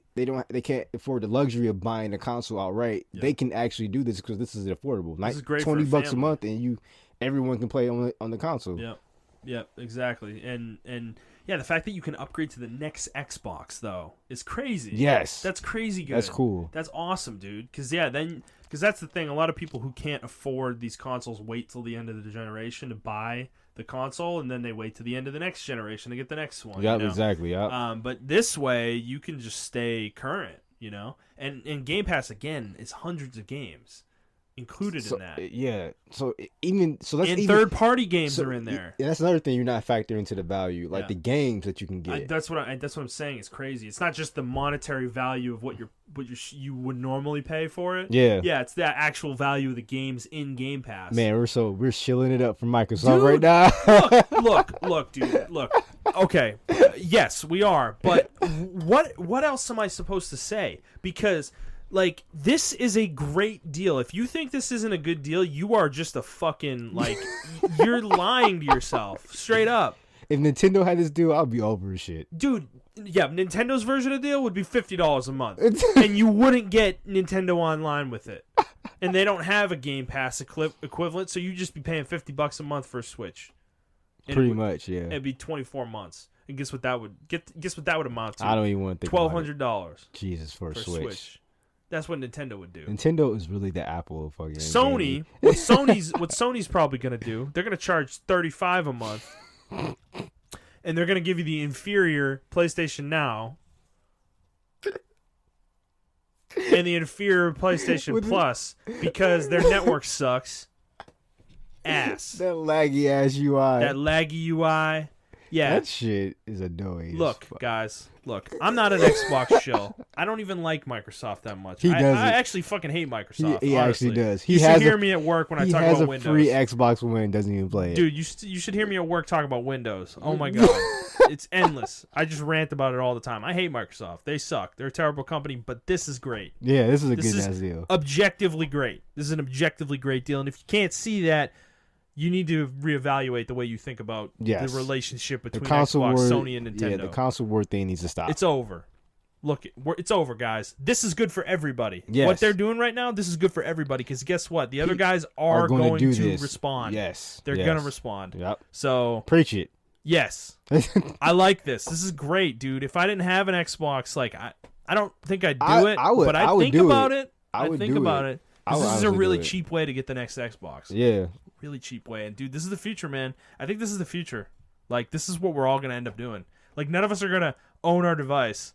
We're just going to rent it and like have subscriptions and not own any of our games. But it's a reality we're all going to have to come to terms with, I think. Yeah. Like, do you own any of your movies? You know? Do you own your phone? I don't have a collection of movies. I do own my phone. I do too, but some people don't. Yeah. They do the upgrade thing that you're talking about. You don't really own your phone in that situation. Yeah, you're right. You know? Do you own your car? Most people don't. Most people don't. They lease them, right? What about your house? This is it. Yeah. This is what we're going to be looking at. And, man, this is highly competitive for Xbox. I don't know how they're making money off this, because that's how, like, it's almost too cheap. I think they're doing the Amazon approach where they lose money first, and then they want to have a massive player base and then start leveraging it. Yep, exactly. Eventually. Yeah.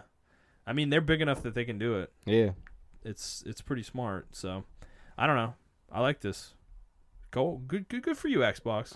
I've been thinking about Game Pass. Dude, you know what's funny? My brother hates Xbox, and even he got Game Pass. He got Game Pass for a month, dude. Like a month or two ago, because he's like really strapped for cash right now. Like, he can't spend a lot of money, and Game Pass is like, there's just so many games in there for such a small price. He paid for a month or two of it and played like a shitload of games in that period of time that he wanted to play. And it's like, my brother fucking hates Microsoft. He hates Xbox, and even he did it. You know, it's like, so that's kind of my point here. Is like, this is so good that it's like, it's impossible to like deny it. You know? Yeah. So I don't know. Good for them. Yeah, I mean, it's a good deal. It is a good deal. Whoever's in charge of Xbox division besides Phil Spencer, like his team that he chose or picked out, they're fucking knocking out the park. Dude, it's a masterclass. This is how you run your console division. Yeah. Like, Sony needs to take note, because dude, I am at the point, I've been saying this for weeks, but I am at the point where I am actually thinking about playing on Xbox. That's how bad this PS4 situation has gotten. Really? I am so sick of it. And I haven't done the fucking database rebuild thing, but I just, like, I shouldn't have to do that. You're right. You shouldn't have to, but I look at it like computer maintenance. Like, you got to do stuff. Defrag. You don't have to do a defrag anymore? Dude, I haven't done a defrag in fucking 10 years. I do a defrag. I defragged this laptop. This laptop's 7 years old. This laptop's a piece of shit. Hey, man. It's like super old. It is. Dude, it's like 8 years old. Dude, I don't even remember the last time I ran a defrag. Yeah, you're right. I haven't ran a defrag in a while. Has anybody ever recommended to you to run a defrag in the last 10 years? No. It's not a thing we do anymore, which is what you're doing with Sony when you're rebuilding your database. Yeah, exactly. It's like you're doing a defrag, a disk defrag. That's how bad the PS4 is. Speaking of Sony, like, my friend, she had an issue with it where her Sony just knocked her offline, and it won't connect to her router at all. And we tried everything. No, I had the same problem. I started having the same problem. Remember? Like, I was getting kicked out of Monster Hunter. Yeah. And it hasn't happened since I fixed it, by the way. Yeah, but she can't fix hers. Yeah. At all. Oh, like, you tried the DMZ thing? We tried the DMZ and everything. It didn't work. Wow. It's like PlayStation would not read the router, and the router won't read PlayStation. So she's just like, I'm shit out of luck. Fix your shit, Sony. Yeah, terrible system. Fix it. Like, did she try plugging it in directly, like Ethernet? Yeah, but she can't do that all the time. But it did work over Ethernet. Yeah, it worked over Ethernet. So her wireless is probably dead. The wireless card. Yep. In there, because I mean, from what I understand, the wireless cards in the PlayStation 4 are trash. Like, they're like the worst you can buy, like literally the worst you can buy. Why though? Like, it's just cheap. But I'm saying they should have known that Wi-Fi is the future. Like, even their original Sony PS3 had built-in Wi-Fi, and it was actually decent. Yeah. I don't know. But they're man. not the innovator, dude. Microsoft's the one that innovates. Nintendo's the one that innovates. Microsoft's the one that put an Ethernet cord in the original Xbox before anybody was thinking about doing that shit. Well, no, No, you're right. PS2 did not. It had. I had the adapter. PS2 Slim. It had a network adapter. Yeah, I had you a PS2. needed to buy a network adapter. Yeah, Same with the GameCube. Yep, you're right. You're right. Yep. Damn. Well, actually, you know what? I take that back. Dreamcast had an Ethernet adapter, or it was a dial-up connection. That's true. Yeah. Which I think Microsoft worked on that console with them. So I think so. Yeah, I think maybe you're right. Yeah, which might be why it's ahead of its time. Yeah. But, yeah, and then Xbox Live was, revolutionary. Oh yeah, when it came out. that changed everything. Sony hasn't. Look, I'm talking all that shit. Sony has done revolutionary things and innovative things. Yeah, they did the games. They're the first ones to actually the PS Plus. The PS Plus, and that was before they charged for online. That was just like literally they were just giving free games away. Yep, and that shit changed the game for real. Yeah, so they've done some innovative things. It's just like I just feel like they always been a step behind Nintendo more than like Sony or more than like Microsoft. Yeah, because like. You know, the Vita or the PSP and the Vita. Them in the Move. And the Move. And it's just like, ugh, shut up. I know. Go away. Yeah. So, anyways, you Xbox haters out there, look, set yourself straight, okay? This guy's a PS fanboy. He's not a PS fanboy, but he really is Sony biased. Yeah, I literally have a mental block about playing games on other platforms because I want to get trophies. That's how deranged I am with Sony, but they're starting to break me. So here we go. Here we go. Whoppa! All right, let's move on. Next story is Blizzard focused. The next few stories, actually. Uh-oh. Yeah, so we talked Just about Blizzard. About to go into Super Saiyan mode. We talked about Blizzard the last few weeks, and some shit's been going on. So this one, we didn't talk about last week. Actually, this did happen between last week and now. So a former Xbox executive, Mike Ybarra, has moved on from Xbox and is joining Blizzard as an executive vice president and general manager, which he will do right after BlizzCon. I just feel bad for this guy. His timing couldn't be worse. It's probably the worst time to join Blizzard imaginable. Maybe he'll fix it, man. Maybe he'll come in there as an executive on the board or whatever. He'll fix what's going on. I mean, he'll take his experience from Xbox. Like, listen, I was there when we fucked up but this is bigger than that. This is so much bigger than that. Yeah. And he was the corporate vice president of Xbox Live, Game Pass, and Mixer. So, Blizzard's going to have a Game Pass subscription. Another note on Blizzard. There was a Kotaku report that came out a couple days ago. Nothing in there was really... It was just kind of a summary of how shitty Blizzard's year has been. But there was one interesting thing of note. Back when we talked about the FPS, the StarCraft FPS that got delayed, this article kind of revealed actually that a few long-tenured Blizzard employees had left the company. So this included Dustin Browder, who was the StarCraft 2 lead designer and Heroes of the Storm game director, Dustin Browder, former Hearthstone director Eric Dodds, and former Hearthstone production director Jason Chase, all have left the company this year. Yikes. That is on top of the other departures that have happened. I think their esports director left, and then there was another director that left the company as well. And Mike Morhaime stepped down a year ago as well. How much you want to... Ooh, okay. Things have completely... I'm making another prediction for us. Yeah. Probably 75% of the people that just left Blizzard are going to go to Riot Games. I hope Browder doesn't, dude. Man, oh yeah, he can. Please don't give him a game. Don't give him a game, please. No, if they do, don't give him fucking League of Legends. No offense to that guy, he's a perfectly nice guy. I've heard him speak. He's a nice dude, but man, dude, StarCraft 2, Heroes of the Storm, yikes. Yeah, he focuses too much on balance, which I will admit League needs, but He takes away the fun. It's a double-edged sword. Yeah. It is a double-edged sword. And the thing is about balance in MOBAs. Balance in MOBAs is stupid. Yes. MOBAs are about being ridiculous, over the top. Characters are broken as shit. That's the whole point. Every meta is like that, and that is the good meta. That is the good meta of a MOBA. Exactly. The bad meta of a MOBA is where everybody's balanced. All the items are balanced. Nothing's fun because nobody's actually good. Yes, the most. I would say the most balanced, boring meta that there is. You can go and look on YouTube history. Was the League of Legends tank meta, because everyone was fucking balanced, and the only people that were doing damage was tanks, and it was so boring. Yuck. Yeah, yuck. You can only imagine. You can only imagine how bad Worlds was, how bad streaming was. Yuck. It was just terrible. Everyone points back to season. I think it was season 7 or season 8. Don't do that again. Yeah, everyone's like, hey. Then they released the Assassins meta, and everyone's like, "Oh my god, thank you!" League's back. Yeah. Hey man, Assassins are fun, dude. Yeah. Like fuck tanks, man. I don't know. Yeah, no, I'm with you. So, all right, let's keep going here. I'm sorry. One more thing. Yeah. That meta for the fucking tanks that was actually from an ex-Blizzard employee. He was responsible for that. So maybe they won't hire anyone. I just thought about that. Maybe they won't hire any more Blizzard employees.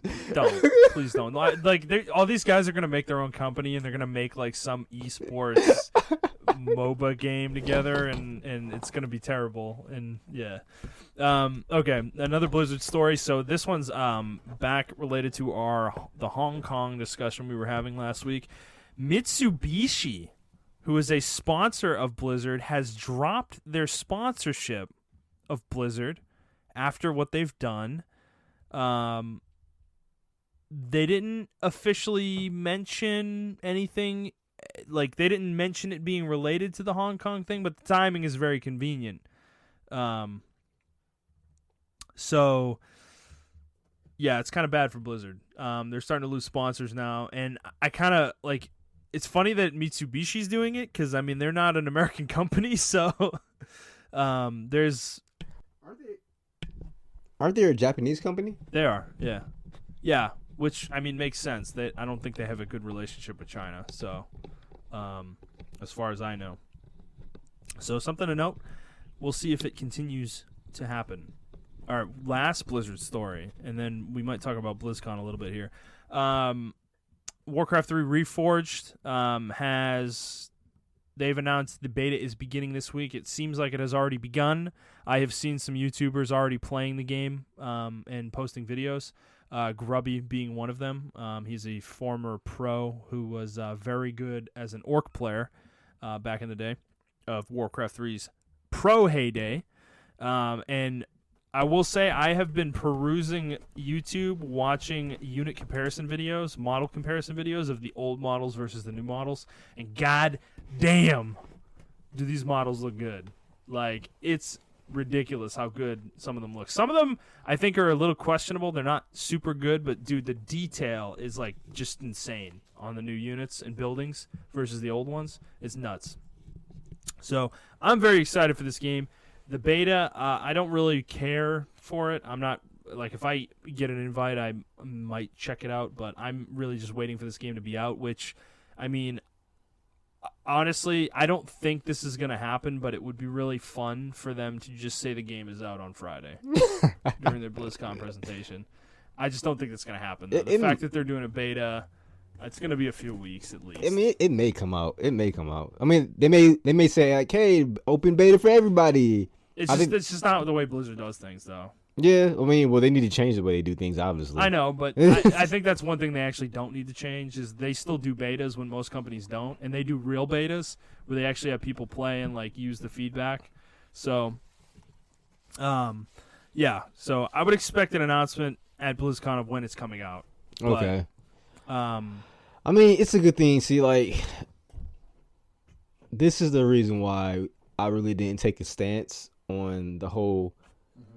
Like, this is the reason why I didn't shun off Blizzard games, right? Because I knew there were going to be some games that I still wanted to play, even though I'm not supporting Hong Kong, or I'm not supporting Hong Kong. I'm not supporting China in their endeavors or anything like that. Yeah. But I know gamers are fickle in that matter, so I'm glad we just didn't take a super huge like.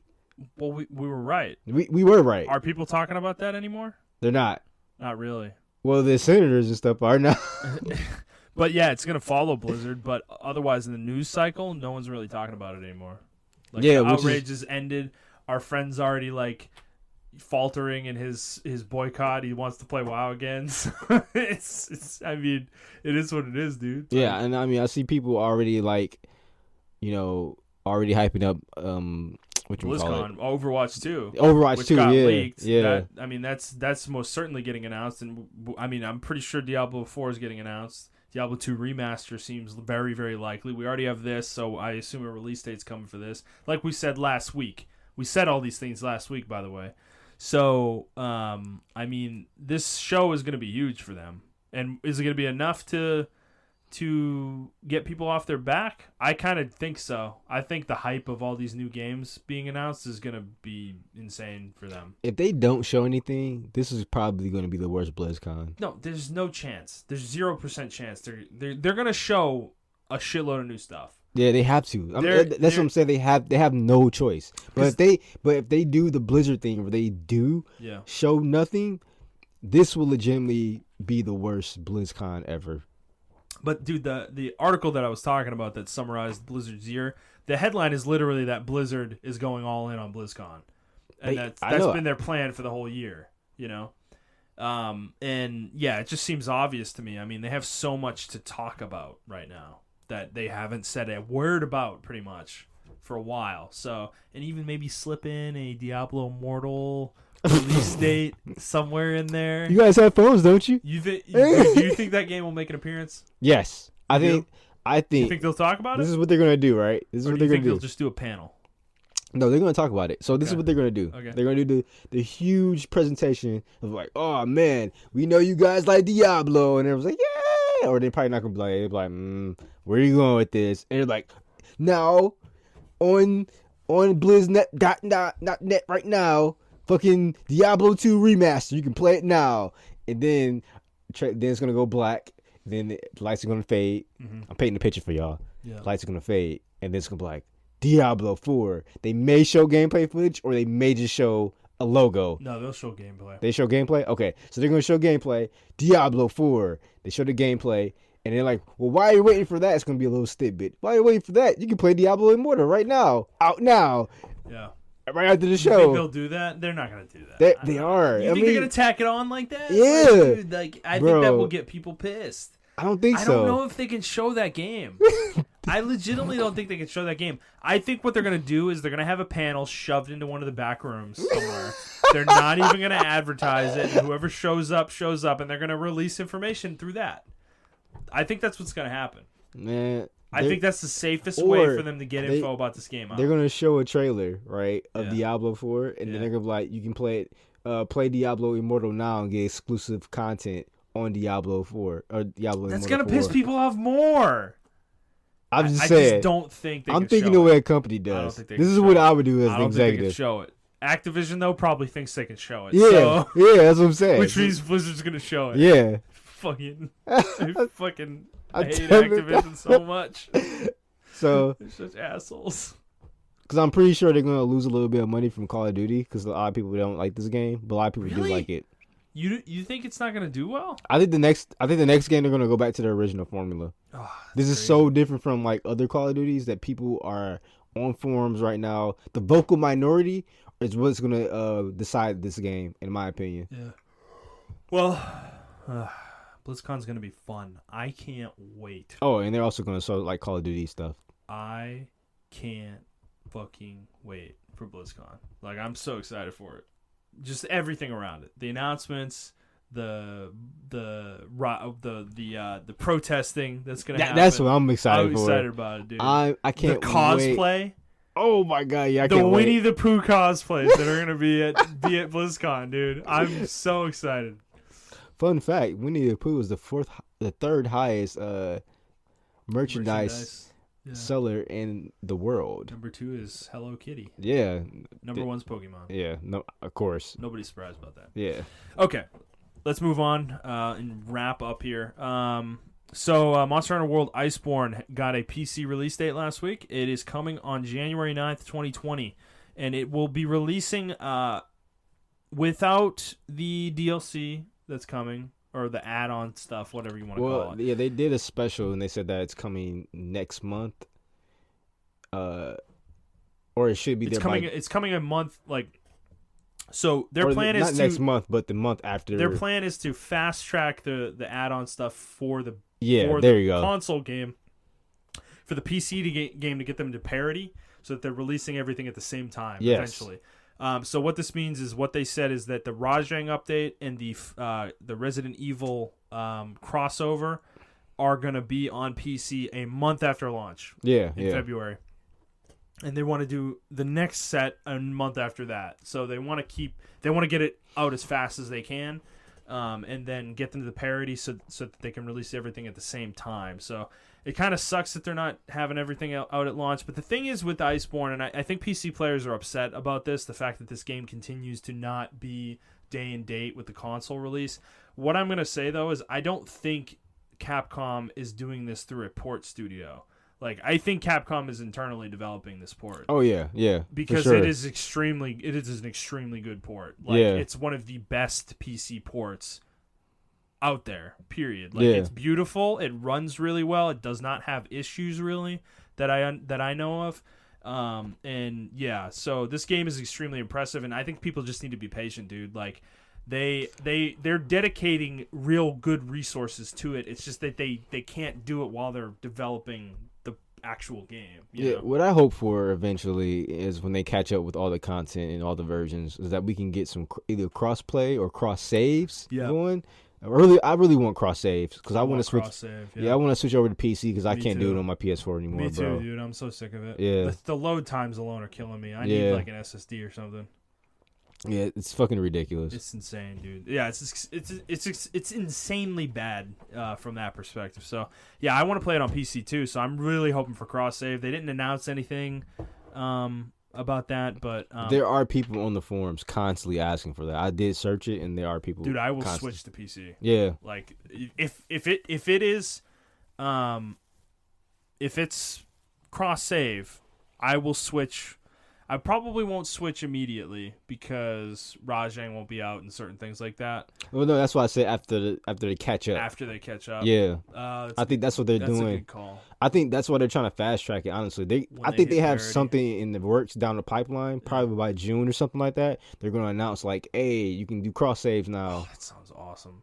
Because that would be great timing, too, because then I could rejoin the game at that point and play through all the stuff that had come out. Because I'm probably not going to be playing that whole time. Yeah, I think both me and you are going to probably drop off by Thanksgiving, or probably a little bit before Thanksgiving. Don't put me in the same camp with you. Well, we have other games. I'm still dedicated to the platinum, bro. We have other games to play. I'm still dedicated to platinum. We have an audience of 10 people. I mean, he's not wrong. That's pretty much our audience. But I want to get the platinum. Yeah. I'm still dedicated to that, and I'm so far away from it.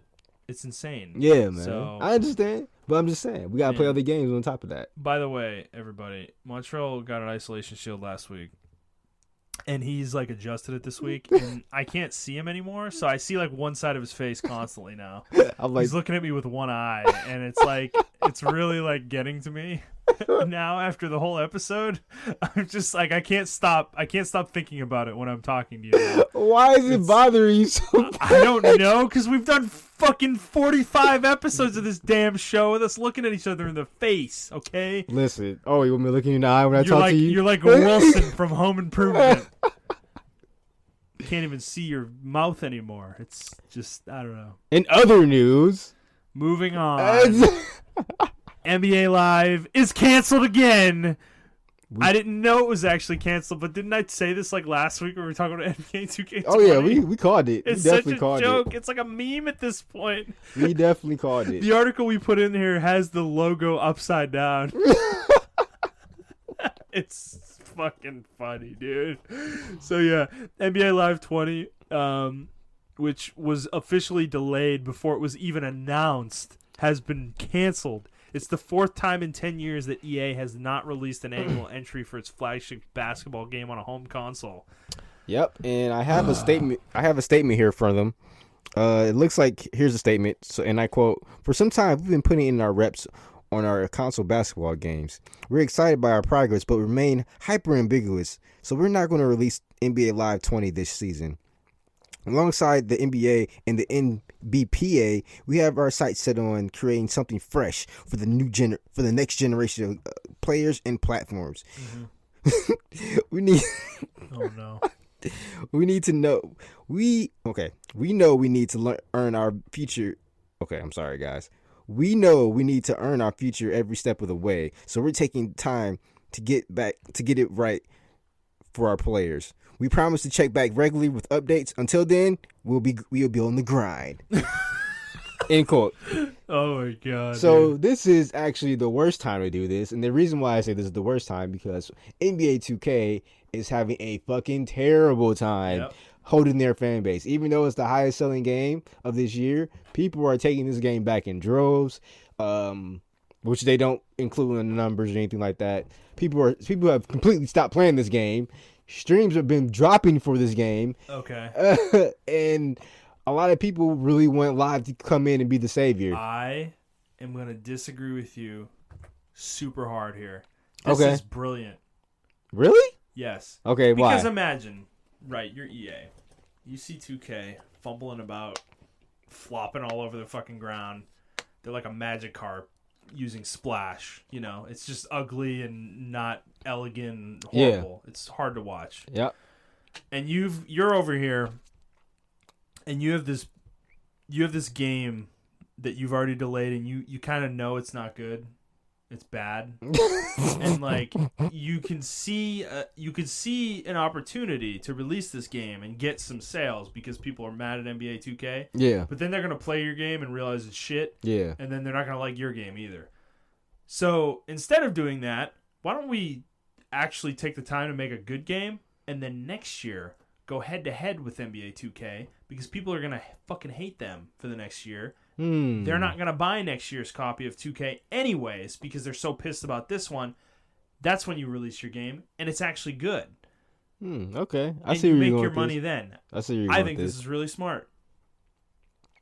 And on top of that, I mean, yeah, that is smart. I think they're also going to include the WNBA in the games too, which has not been done yet. Mm-hmm. Which a lot of guys have been asking for because we actually like watching the WNBAs. Yeah. So I mean, if they can do it right, this could eclipse 2K. 2K can have actual competition. They have an opportunity here, and I think taking the time to make the game proper and make it quality is a smart move. And if they can't pull it off, they need to just axe the NBA Live franchise. Period. Yeah, just get rid of it. This to me is their make it or break it moment right now. Yeah, because as I've said, it's like a joke at this point. They've canceled 4 of their last 10 games. Yeah, you know? It's like, and I think they've canceled more in the last few years than they've actually released. Yeah, the last like 6 or 7. So, I don't know. I'm like highly interested in this now. I don't even care about basketball games. I don't care about basketball, but this game, I don't know. This like situation with these games is fascinating me. Unfortunately, we won't have this kind of situation with EA and Madden because I'm really interested. If Madden had competition, we'll see. You think so? You think they're going to re-up the deal? So exclusivity rights, I think, need to be re-upped for both them and DirecTV in a year or 2 years. Oh, really? Yes. The deal doesn't last forever, obviously. And I think the NFL might be turning sour on their exclusivity deals because they should have stopped doing this, particularly for the TV one like years ago. Yeah, yeah. We're at the point where we need streaming for NFL games. Yes. But that's a different conversation. This is a video game show. So Madden, though, does it really make sense for them to exclusively let one developer use their license? Unless that developer gives them a huge amount of money. Which they do. Yeah. They do it. I think they do it every year. Not every year. I think maybe it is every year. I think they do it every year. They give them a huge lump sum of money. I think, and just looking at it from the NBA's perspective, right? Mm-hmm. Even if the game doesn't come out or it flops, you still got your money. because they had to pay for the exclusivity or the rights just to use it and be in development with that game, use the basketball players' faces and things of that nature. NFL will have that same thing as well if they did go to 2K, Madden, Konami, or whoever wants to, or Tecmo, if they want to go and make these games, these football games, then, or even like NetherRealm Studios, who were Midway at one point. These are the same guys who used to make Mortal Kombat. They also made the Blitz franchise. Yeah. So if they want to take a shot at it, they can. And the NFL would be sucking in all that money from like 4 different avenues. Yeah. So, like I said, unless EA will have to drop billions. Now I don't know how much the last exclusivity deal was, but I think it's a lot. Like it's over 100 million plus. Well, I think this time they're going to drop billions. But the thing is, Madden's not making that much every year, so they would have to figure something out. Like the thing is, I think from Madden's making like almost 800 million a year. I know, but yeah, you're saying $1 billion though, like billions. Like how long does the deal last for then if they're dropping that much money? What I think is happening, all right, I think they already have a cut deal. They're supposed to get how much percentage out of it. So say Madden, it makes 800 million a year. Yeah, and I don't know. They make one. They're like, oh, we're just gonna take 1/8 of that, and they still only take. The NFL is only making 100 million a year, but EA is pocketing 700 million. Yeah, I mean that's $1.4 billion for 2 years, and you only got 200 million from that. So I think they're gonna redo their deal, and I don't think EA is gonna go for that. I think EA is gonna be like, okay, well, fuck that, because EA is all about the money. Yeah, but I think the thing is the NFL has leverage here. Yeah, they do. They're the one with the leverage. They can do whatever they want. That's what I'm saying. Like, what's EA? EA's not going to stop making Madden, dude. Oh, they're not going to stop making Madden, but I think they're going to the rights. I'm just talking about the rights to buy exclusivity. Yeah, exclusivity. Yeah. Like either they're going to do like a time. I think the next, and this may be what it is. I think the next time they're going to do like a time thing, right? A time exclusive. Like Madden comes out first, and then 6 months later, everybody else can release their stuff. Ooh. Which will give Madden the edge. Would it though? I mean, I guess it would. It would. The thing is, though, I have long argued that I think Madden's release window is bad. When does it get released? It releases in August, before the football season comes out, when the preseason's going. Okay. I think it's a terrible release window because I don't want to play Madden right before football season's about to start. I want to play Madden after football season's over because football's gone. I see what you're saying. I've never understood why they targeted August as their window because I guess they're trying to piggyback off NFL hype. But to me, I would release the day after the Super Bowl's over. That's what I would do. Because dude, I'm you're that literally type of person too. Like I like to watch the games and then to go immediately and play the basketball games. Yeah. Like I'm that type of person. You know. See, I'm not. I'm the opposite. I can only handle so much football, dude, and I watch a lot of football. And it's like by the time I'm done watching football for the week, I'm footballed out. I don't want to play Madden. I will say though, I do the majority of my when I was playing NBA 2K. Yeah. It was during the summertime when the season was over and I was playing my player. Yeah.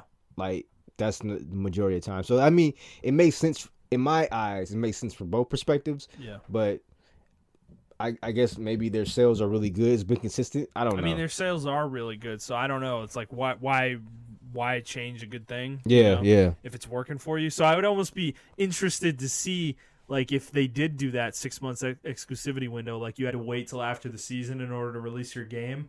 If you were like 2K or something like that, if I were 2K, I would jump at that opportunity. I'd be like, fuck yeah, sure, we'll release a football game in like. Why would you want to go head to head with Madden anyways? They're already established. They're the established one for like the last 15 years. I wouldn't even want to go head to head with them anyways, even if I had the choice to. You know? See, I think Madden is a different realm than 2K. Like I think 2K is just starting to get in that realm of having a terrible basketball game for a couple years, whereas Madden's been doing this consistently since like 2010. You think if 2K came out with a good game immediately, people would flock to it? Because people remember 2K5. That's true. I remember NFL 2K5. But they're a different company now, dude. That's true. That is true. That's the thing. I mean, I think you're right.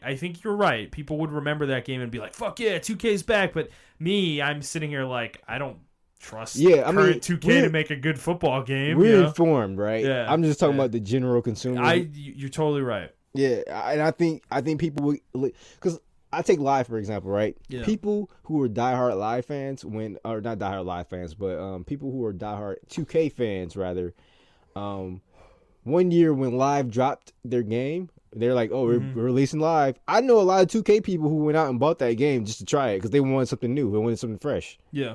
So, sports gamers are surprisingly open to other sports games, other people making sports games because they want to try them. Yeah.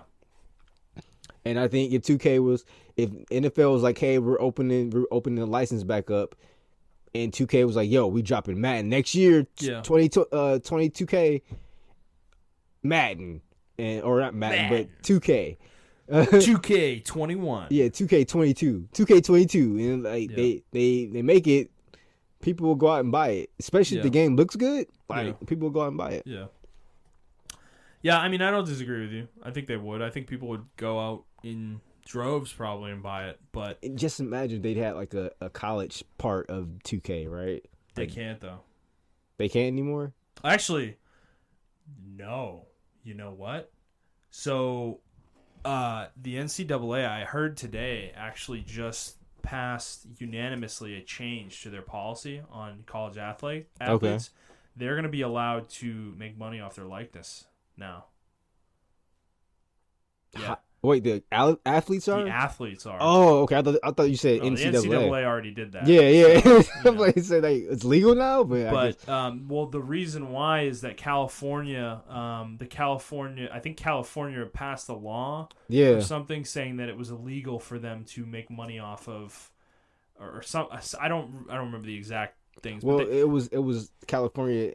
They are allowed to make money. That's right. That's what it was. They made it legal for them to make money off their likeness, which was against NCAA policy. So the NCAA, I think other states were going to follow suit really quickly. Yeah. Because I mean, if I was a athlete, I would instantly want to go to California. I'm not looking at anybody else but California. Exactly. That's exactly the problem. I think the NCAA didn't have a choice. Once one domino fell, what are they supposed to do? Because you're exactly right. Everyone is going to go to the California schools now because you can make money while you're in college. Yep. Which hasn't been possible forever. So what that does, though, from a video game standpoint, means that now the NCAA games, which haven't been around for several years, they're on the table again. And I will say this with complete confidence, and I don't care if I'm using the word wrong, objectively better than Madden. Each NCAA game.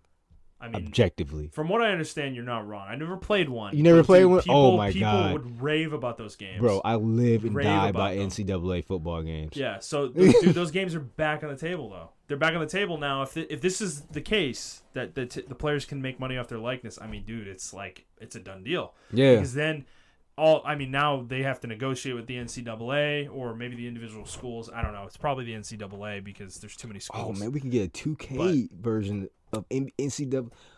Exactly. So does it apply for all sports or just football? Like all sports? I think it's all sports. Yeah, so we can get like a March Madness too. Oh yeah, I like that. Dude, it's back in business, right? Yeah. Dude, so it's an interesting thing. I think things are about to change in the sports sphere a lot with that. And if the NFL does end the exclusivity with Madden, that's going to be huge. Yes. Huge. We can finally get good games in sports again. And, dude, if 2K is smart, they should be calling the NFL offices, now and being like, hey, are you guys... I'm pretty sure they got it. I'm pretty sure they're on it right now. We want to make a football game. We want to make one. But you don't allow us because of this deal. Yeah. Are we gonna be able to make one? Look how much money we make for the NBA franchise, yep. and their license is open. Yep. So you can be making twice as much money because people are already going to buy Madden. This is the angle I approach as a 2K representative. Yeah. Like, people are already going to buy Madden. Then you'll be getting some more revenue because we have diehard fans who play the NBA games who want to play Madden or 2K football games. So just look at our sales from 2K5, or whatever. Yeah. So, yeah. Yeah, things are about to get shaken up. Yeah, I'm actually excited for next year. I forgot about that until just now, the NCAA thing. That literally happened today.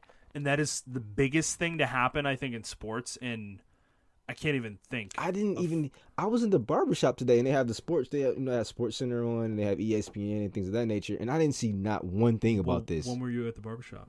Around 1:30 today. I think it happened after that. Oh, okay. Yeah, it happened. This happened like our manager was on his way out the door, and he mentioned this to me. Really? So, yeah. Okay. Yeah. Okay, that's cool. Yeah. So, yeah, I mean, that would be huge. So, we'll see. All right, let's move on and wrap the show up with game releases this week. So, Luigi's Mansion 3 is coming out the day before this podcast posts. Mario. Yeah, God, it's so good. I can't wait to play it. But next week, the week after this podcast posts, we've got a few things it looks like. So the Xbox Elite Wireless Controller Series 2, which was announced at E3, apparently is coming out next week. This controller is like $180 or something like that on Microsoft's website, but damn it, man, I kind of want one. Yeah, I've been thinking about dropping that much money on the Xbox controller myself. I've been kind of thinking about it because, yeah, you can use these on PC, right? Yep, all of them are compatible with PC. Yeah, because, dude, it looks nice. It's got all those, like, removable parts and everything, too. Yeah, man. Man, it just looks really sexy. Just Dance 2020 is coming out next week, man. Mario Sonic at the Olympic Games Tokyo 2020. I actually want to buy that game. I know you do. You've been talking it up. Yeah, man. You've been talking it up, man. We got Red Dead Redemption 2 on PC coming out. A game called Tanky Tanks. Tanky Tanks. Oh, shit. Tanky Tanks. I still got to buy that fucking pony game. Hat in Time on Switch on Friday. Death Stranding is Friday. That's a big one. I don't think either of us are going to be playing it on launch, though. Right? Yeah, I'm going to wait till some gameplay footage comes out. Yeah, I need to see more. The new Need for Speed is also coming out on Friday. Oh, okay. And Super Lucky's Tales on Switch. That's a Microsoft published game. Okay. Coming out on Switch. Oh, is that platforming game? They're pushing? The 3D platformer. Yeah. I thought about buying that. It just didn't look all that interesting, but I'm gonna check it out. So that's pretty much it. Anything else jumping out to you next week? Nope, that's pretty good. All right. Well, we're going to end this episode, guys. This was a meaty episode. I think a good episode, though. I really enjoyed our conversations. Yeah, it wasn't any dull week. moments, man. You know, we had some fun this week. So, if you like this episode, please like the episode, review the episode, subscribe to the show on the feed you are listening to it on. And if you could, share it with your friends. We would really appreciate that, as we would like to grow the audience. If you'd like to talk to either of us on Twitter, you can do so at iTrap for the Hokage. For Montrell, that is the number 4, not the word. I am at Thundernut01. The show is at The Player's Take. If you'd like to send us some questions, you can do so on Twitter, or you can send us an email to theplayerstake01@gmail.com. Next week, we are going to be having a Blizzard blowout, most likely, because of BlizzCon. So expect a very Blizzard-centric show next week. But we will also talk about anything else that happens over the course of the next week that is interesting to us. Otherwise, that's going to be it, guys. We hope you enjoyed this episode, and we will see you on the next one. All right? Bye, guys.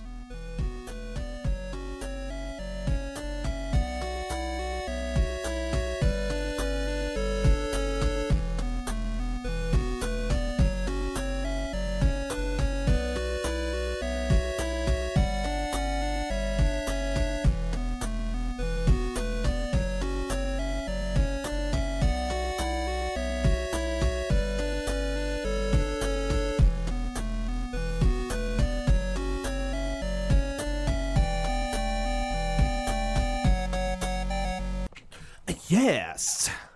Show me your moves. Falcon Kick. Did you say fuck 'em kick? Falcon Punch. Fuck 'em punch? Funky Lunch. Oh my god. Kirby's version, everybody. Fucking Kirby.